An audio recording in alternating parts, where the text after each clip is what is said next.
1991 से लेकर 2009 तक मैं महकमे खुराक में सरकारी मुलाजिम रहा हूँ और अपनी अच्छी खुशहाल ज़िंदगी गुजार रहा था।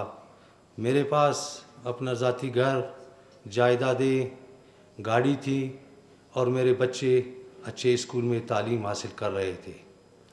2009 में मैं चंद लोगों के बिकावे में आकर अपने साथियों समेत मुसल्लह जद्दोजहद में शामिल हुआ। इस दौरान मैंने किसी भी कुर्बानी से दरेक नहीं किया। अपने करीबी साथियों समेत अपने करीबी रिश्तेदारों और 2 बेटे भी मैंने कुर्बान किए। जब हमने यही समझा कि मैं बलोच हुकूक के लिए जद्दोजहद कर रहा हूँ। इस काम में जब मैं शामिल हुआ, मैं इबादत समझकर इस तहरीक का हिस्सा बना। लेकिन जब हमें पता चला, इर्द गिर्द हमने अपनी नज़र दौड़ाई, यहाँ पर सिर्फ़ कुछ चंद लोग हैं जो अपने ऐश व अशरत की ज़िंदगी गुजार रहे हैं।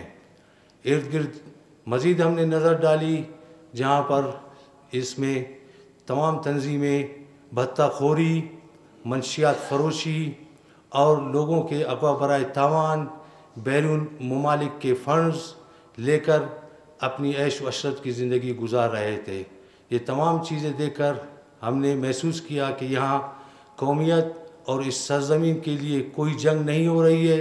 लोग सिर्फ़ अपने ज़ाती मुफादात के लिए आम मासूम बलोचों को मरवा रहे हैं। बलोचों का खून बलोचों के हाथों करवाया गया और अब भी जारी है। इस तमाम साजिशों में ख़ासकर इंडिया का हाथ है।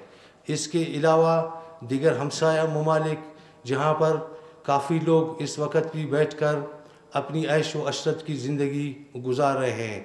इन तमाम चीज़ों को देखकर हमने इस तहरीक से अलहदगी का फ़ैसला करते हुए कौमी इदारे में शामिल होने का फ़ैसला किया।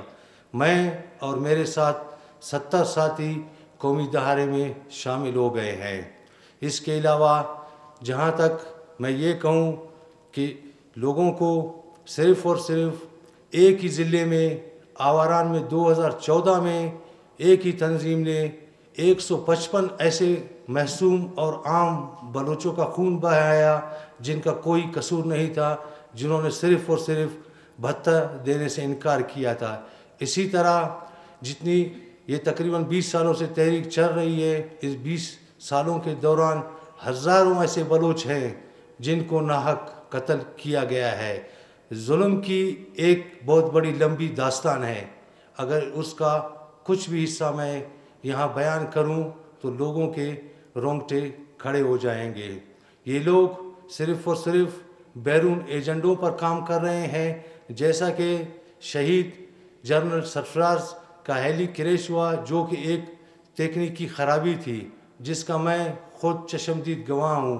उसके बाद बिरास ने इसकी ज़िम्मेदारी ली, जो कि सिर्फ़ और सिर्फ इंडिया के कहने पर, और इंडिया से पैसे लेकर वो यहाँ पर अपने ही बलोचों का खून बहा रहे हैं। इसके अलावा हमारे जो साथी सरमचार इस दुनिया में अब नहीं रहे हैं, उनके ख़ानदानों की जो हालत ज़ार है, ख़ासकर जितने लोग हमसाया ममालिक में बैठे हुए हैं, वो दरपदर की ज़िंदगी गुजार रहे हैं। मैं उन्हें भी दावत दूंगा कि वो भी आए, और रियासत से भी मैं अपील करता हूँ कि उनके लिए भी राह हमवार की जाए। इसके साथ इस तहरीक में ख़वातीन का इस्तेमाल किया जा रहा है। इस जंग को ख़वातीन को इस जंग में धकेला जा रहा है। हमारी बलूची रवायात है कि ख़वातीन को एक एहतराम की निगाह से देखा जाता है, लेकिन यहाँ पर ख़वातीन को जंग का हिस्सा बनाया जा रहा है। ख़वातीन माँ, बहन और बेटी शरीक हयात का रूप रखती है। इनको सिर्फ़ और सिर्फ इसलिए इस्तेमाल किया जा रहा है ताकि नौजवानों में जज्बात पैदा हों। क्या इनके पास इनके मर्द ख़त्म हो चुके हैं या इनके मर्द नहीं हैं जो ये अब ख़वातीनों का इस्तेमाल कर रहे हैं?